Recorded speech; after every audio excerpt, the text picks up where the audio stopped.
Welcome to In the Word, a study of the International Bible School lesson. Join us as we learn from area professors and teachers as they bring you their thoughts and knowledge of the study of the Sunday School lesson for today. Now, here is today's program. Greetings. Thanks so much for joining us in the Word as we continue our study of the Old Testament prophets, looking especially at their attention to the concept of justice. With justice, we see the way of God and the will of God for us and how we can apply that in our relationship with Him and with others. Back to justice this morning, Yes. David, and important topic. Some powerful passages here. Yeah, so we have quite a variety of prophetic material, and we kind of jumping from book to book. Yes. But it's interesting because each prophet gives us a slightly different angle on this common theme of justice. And today we have Micah. Micah is not one of the big names among the prophets, but it's a fascinating book. It really is. He's contemporary with Amos and Hosea in the northern kingdom and with Isaiah in the south, as Isaiah began his ministry right at the beginning of the 8th century. And Micah is in the big city of Jerusalem, but he's a small town guy. Yeah. So he's come to the big city to deliver his message, but you can take Micah out of Moresheth, but you can't take Moresheth out of Micah, right? It's a little village over near the Philistine area, Gath. Yeah. But he's in the big city, possibly partly because the Assyrians had marched down into Judah after destroying the northern kingdom. And this is a time when a lot of people from the small towns have gone to the walled city for protection. Right, and I think the Assyrians would have tended to go down the coast there through Philistine territory, and that would have brought that mighty army very close to this little farming village of Moresheth. But Micah would have had a broader hearing in Jerusalem as well. His ministry did overlap significantly with Isaiah's, and it's very likely that they encountered one another. So this is from the mid to the end of the 700s, 8th century, is what we're talking about here. Some big events during Micah's lifetime. One is the destruction of the northern kingdom, which took place around 722 BC. And then the Assyrians will later have a major invasion of the southern kingdom around 701, and he's probably still an active prophet during that time as well. So part of his message would have gone to the northern kingdom, but it's destroyed about 20 years into his ministry, and then he would have focused his attention on his own nation of Judah. And much of what we see in the book is focused against Jerusalem, Judah, because of the oppression of the poor, the minorities, the small town people, the small people that don't have much of a voice. And so Micah, as small a book as it is, stands tall in the Old Testament for speaking out for the little people. Yeah, and he would have grown up probably on the edge of poverty in a rural village, and he knows just how easy it was for people with money and with power to oppress and press their advantage against people who lacked power and who lacked extra resources. And these people lived just on the edge. I mean, every crop was the difference between life and death, or at least freedom and slavery, because if you got very far in debt, the only recourse in that day was to pretty much sell yourself into slavery. And that's where most slaves came from, aside from warfare. There was no question, there was an economic oppression of people in that time. And some of it was done with the cloak of religion over it. And that's where Micah really speaks out against that too. The way in which wealthy people amassed great land holdings was quite oppressive in those days. If you got behind, I mentioned one of the things you could do was sell yourself into slavery. An intermediate step was that you would have to sell what little property you had, and then these large landowners are just gobbling up the farmland, and everybody becomes at best a tenant farmer, Right. at the very best, Yeah. and at the worst more like a servant or slave. And the irony is that in the Old Testament law, that kind of thing shouldn't have happened. That's exactly right. But it did. It did. Now, we've emphasized Micah's focus on the social sins of the day, how the wealthy and powerful in Jerusalem were oppressing the poor farmers. But he's equally concerned about religious sin Yes. and the way in which pagan ideas were sneaking in. There was kind of a lack of real loyalty to Yahweh, God, among the people, or they just kind of forgot about God and focused on wealth and luxury and their living. So he has a lot to say about their religious commitment Yes. as well. And some of it is that there was a kind of a pride and an assumption God is on our side, we can do whatever, and as long as we go through the religious rituals, Right. it's all covered, it's no problem. Yeah. You find Jeremiah speaking out, we'll see some parallels. Yeah, we'll point them out when we come to them. But it speaks of a deep presumptuousness toward God. You know, okay, God, you've chosen us as your covenant people. Like you say, we're going through the motions, so we know that you won't let anything happen to us. Yeah.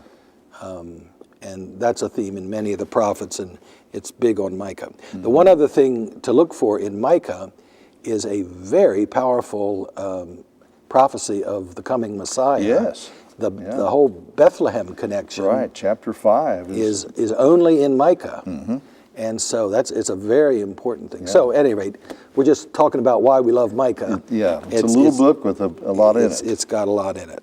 Well, our printed text has two passages from Micah 3, and then we jump to one of the most famous prophetic utterances of all in Micah chapter 6. So let me read that for us. Then I said, "Listen, you leaders of Jacob, you rulers of Israel. Should you not embrace justice, you who hate good and love evil, who tear the skin from my people and the flesh from their bones, who eat my people's flesh, strip off their skin and break their bones in pieces, who chop them up like meat for the pan, like flesh for the pot? Hear this, you leaders of Jacob, you rulers of Israel, who despise justice and distort all that is right, who build Zion with bloodshed and Jerusalem with wickedness. Her leaders judge for a bribe, her priests teach for a price, and her prophets tell fortunes for money. Yet they look to the Lord's support and say, 'Is not the Lord among us? No disaster will come upon us.' Therefore, because of you, Zion will be plowed like a field. Jerusalem will become a heap of rubble, the Temple Hill a mound overgrown with thickets." And then Micah 6:6, "With what shall I come before the Lord and bow down before the exalted God? Shall I come before him with burnt offerings, with calves a year old? Will the Lord be pleased with thousands of rams, with 10,000 rivers of olive oil? Shall I offer my firstborn for my transgression, the fruit of my body for the sin of my soul? He has shown you, O mortal, what is good. And what does the Lord require of you? To act justly, and to love mercy, and to walk humbly with your God." And that is a great passage. That is a great passage. Well, let's go back and look in chapter 3 at the section, one of the sections where he attacks the leadership of Israel for their sin against the poor and the marginalized people of that day. Now, just as a reminder, verse 1 is a good example of what we've been talking about, this poetic device that's used throughout the prophets and the Psalms and most of the literature called parallelism. Right. So when we read this, "Listen, you leaders of Jacob, you rulers of Israel," we're not looking for, okay, now who are the leaders and who are the rulers, as if they're different. It's synonymous. Yeah, right. It's so these are just two synonyms referring to the same group of people. Okay, good. Now, what is this group of people, do you suppose? Well, it's both political leaders and religious leaders. And in Israel and Judah, this southern kingdom, those two overlapped. The religious leaders often were the political leaders and vice versa. So he's talking about the people who are in power and authority, and talking about Isaiah being contemporary. Isaiah seemed to mix and mingle with the royal family. He knew the king. He himself appears to have been a priest. Right. So he would have been in with the priestly establishment, and he has a kind of open door entree into the royal family. Yeah. But Micah is from a small town. He's the little guy. And he's talking about the leaders. And saying that these are the people that are responsible for what's going on. So probably you're suggesting that in verse 1, leaders and rulers is a somewhat umbrella term to describe all the leaders, that might include political, judicial, religious. And we'll see that spelled out a little bit further. He breaks it down a little better later on. He chides them then at the end of verse 1 and the beginning of verse 2 for their lack of justice. Right. And that's the theme that we've been following through this series of lessons. I think it's good to remind ourselves that the word justice can and does apply both to our right relationship with God, and therefore, since God is a God of righteousness, our right relationship with other people. Right. What you see all through the prophets, and we see especially in the ministry of Jesus, is that you cannot separate how you act toward people from what you claim about God. If you claim to know God and to love God, then it should show up in how you relate to people. Okay. And that's what the prophets are saying here. Right. Now, clearly, he has social sin, interpersonal sin, mainly in mind in this section. When he says, you hate the good and love the evil, he's probably talking about not goodness and evil in some kind of theoretical terms, but actual But it's a perverted value system. Yeah, it really is twisted, isn't it? Yeah, it just stands everything on its head. So that's quite a denunciation. Now the rest of verse 2 and all of verse 3 is some of the most amazing language. It's grisly and graphic. Grisly, that's a good description. Grisly and graphic. It's just horrifying in its intensity. But he's not talking about cannibalism. No, he isn't. There were a couple of occasions in Israel's history when they were so desperate that apparently there was some cannibalism just to survive. That's not the situation here. Okay, so we should not read this literally, should we? Doesn't sound like that. No. The sin of the leaders was not, as you say, it's not cannibalism. Right. It's not skinning people alive. But they're ripping people apart in other ways. They're ripping them off, if not ripping them apart. And so he's using hyperbolic language to talk about the horrors of official government-sponsored oppression toward the common people, and especially the poor agricultural people of Judah. And he says it's like you're just ripping them apart. And skinning them alive. And Micah is speaking up for those people who have no voice. And saying this is not right. And it was the rulers themselves who were participating in it, allowing it, letting their friends get away with that kind of oppression. So I don't think we need to talk about the language of verses 2 and 3. Just recognize that from a financial, human perspective, it was pretty horrible what they were doing, even though it did not include the physical activity that's we skip over verses 4 through 8, but Micah gets specific there. That they're doing some of these things for money.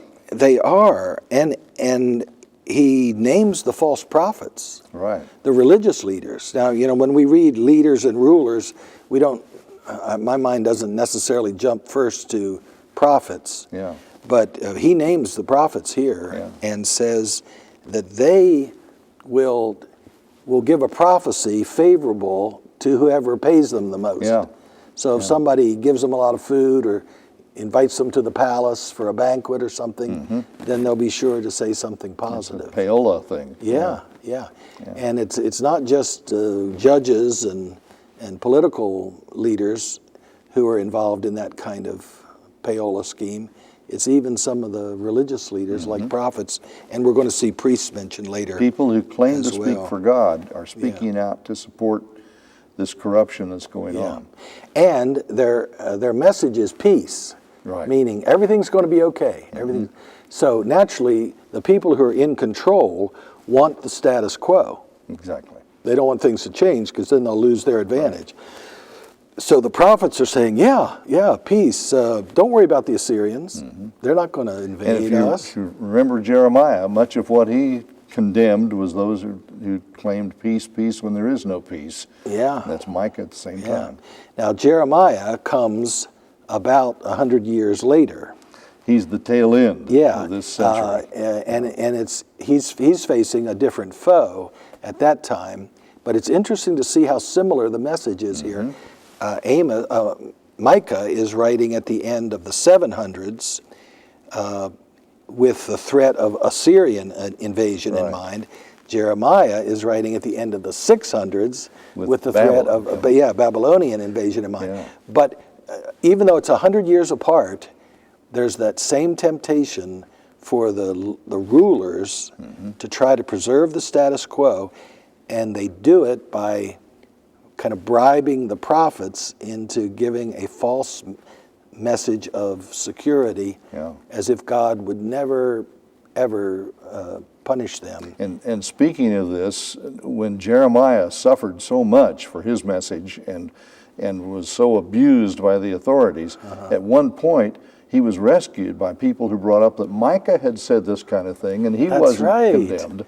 That's right. So even in Jeremiah's own day, they saw the parallel between the message of Micah and Jeremiah. Yeah, that's great. Well, that section that we skip in chapter 3 ends with verse 8. But as for me, he's been talking about the false prophets, but now he says, referring to himself, Micah says, as for me, I'm filled with power, with the Spirit of the Lord, with justice and might to declare Jacob's sin. Right. So he said, I'm not going to follow the path of the other prophets around me who are just telling the leaders whatever they want to hear. I'm going to follow God's Spirit and the leading of God's Spirit, and that will lead to justice. Yes. Yeah.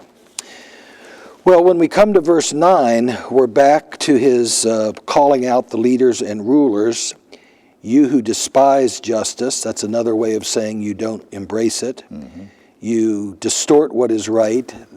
That's his perverted values. That's the perverted values of hating what is good and loving what is evil. And now, in verse 10, we get to see, again, a parallel to the tearing of the flesh.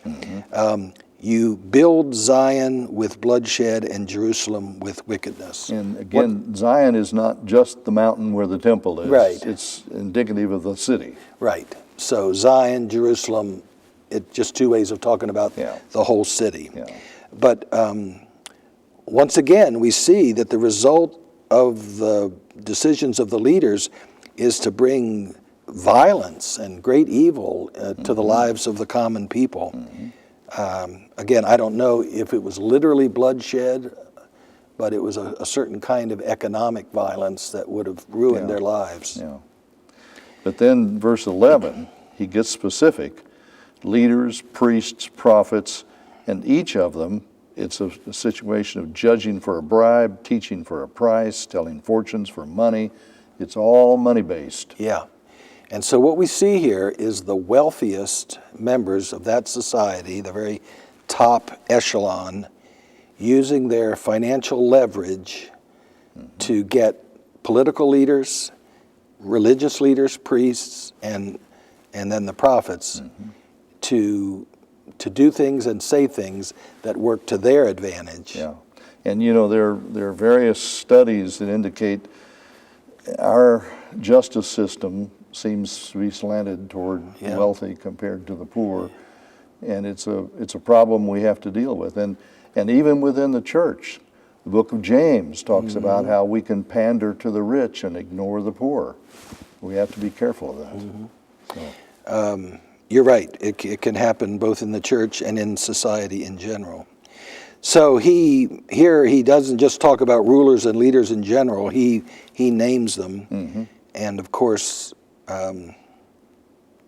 this financial connection that you point out shows that covetousness and greed seems to drive even the priestly establishment and the prophets. Yeah. The presumptuousness that we were talking about earlier comes out at the end of verse 11. They look for the Lord's support and say, well, Yahweh's among us. No disaster is going to come on us. Nothing bad can happen. No. Sounds like Jeremiah's temple sermon. We have the temple of the Lord, the temple of the Lord, the temple of the Lord. We're safe. Right. And Jeremiah said no. The temple's not going to protect you. Right.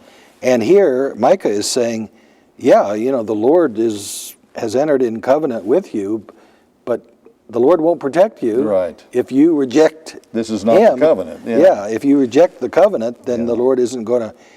I like the literal wording of that first line there. Yet they lean on the Lord and say, so they kind of pretend to lean on the Lord. They act like they're leaning on the Lord. Yeah. But if you truly leaned on the Lord, you would trust His will and His way to be your will and your way. And they clearly don't. Yeah. There's always a danger of doing what we want for our purposes and putting a cloak of religion over it. Yeah. And that's what they were doing. Yeah.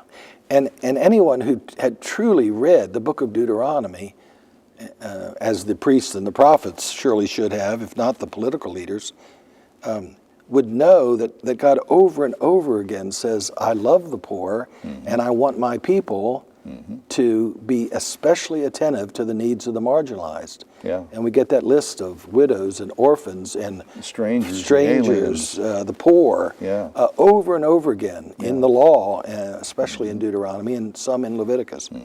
So they're just ignoring the will of God, but then pretending like God will protect them no matter what they do. Yeah. But verse 12 brings the judgment. Zion will be plowed like a field, Jerusalem a heap of rubble, the temple hall a mound overgrown with thickets. In other words, as 100 years later, when Jeremiah said, look, the temple isn't going to protect you, Micah is saying the same thing in so many words. The Lord isn't going to protect you. Just because the Lord's only temple is in Jerusalem isn't going to offer you any special protection either. In fact, it's going to be ruined. Did that come true? Did that prophecy? Oh, for sure. Nebuchadnezzar leveled the place. Yeah. Yeah. And then it happened a second time back in the 1st century A.D. When Rome came in and destroyed it, and that was it. Yeah. There was no more temple. You find a few stones in the Western Wall today. It is kind of a heap of rubble when you go there today, isn't it? I mean, it's a pile of ruins. Some rock, some stones, that's it. Yeah, it's archaeological ruins, even today. So the temple certainly did not protect the covenant people because they broke the covenant. There is an interesting wording here at the end of verse 12. It says, the temple hill will become a mound overgrown with thickets. And that word mound is the phrase high place. The reason that's interesting is that that's what they called the outdoor hilltop shrines where the fertility cult of the Canaanites was observed, where Baal and Asherah, the goddess, were worshipped. Yeah, and prophets frequently will condemn the high places. Yes. Yeah. And so here he says the temple is going to become like a high place. Partly, I think mainly he's suggesting that it's going to be ruined. Yeah. But there may be a little double meaning here. You can't abandon the worship of Yahweh and then expect Yahweh to protect you. Yeah. It's interesting, the next two chapters are really skipped over, chapter 4 and chapter 5, both of which have significant passages. Chapter 4 has that mountain of Yahweh's house where the entire world is going to come, and talks about people beating their swords into plowshares and spears into pruning hooks, which is a quotation at the UN building in New York City from Micah. Does it credit Micah? It has the reference. It's Good. the Old Testament. But then chapter 5, as you mentioned earlier, is the only place in the Old Testament talks about the birth of the Messiah. And names Bethlehem. Names Bethlehem. When chapter 6 starts, the metaphorical world that he is relying on is the courtroom. And he says, the Lord has a controversy against his people. So God is like the prosecuting attorney and judge. And the whole universe is the jury. The mountains and the hills are the jury. And the defendant is definitely Judah. Yeah. It's hard for me. I had trouble reading out loud a few minutes ago, verses 6 and 7, because it's hard to know whether this is a sincere question of the people toward Micah, saying, Micah, help us here. I get it. We've let God down. How should we respond to this situation? Should we bring more sacrifices? Is that what's going on?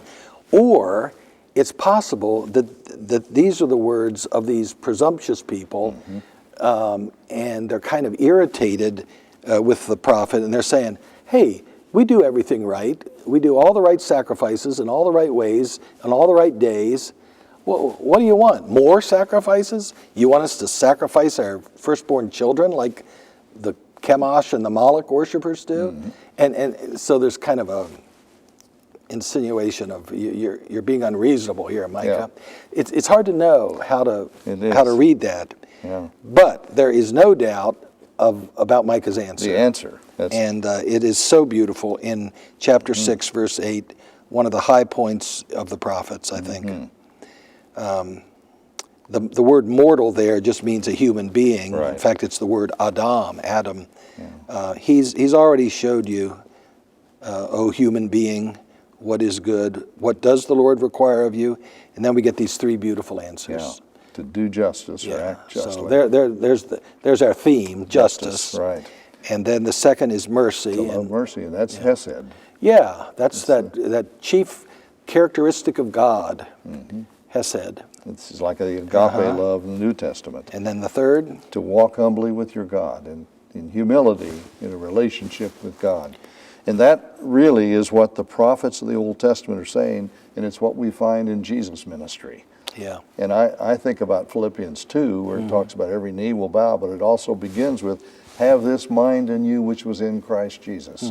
He's our example. So here Micah says, be righteous as God is righteous, have Hesed as God has Hesed, and walk in humility, obeying the will of God, just like Jesus calls us to emulate him. Right. Yeah.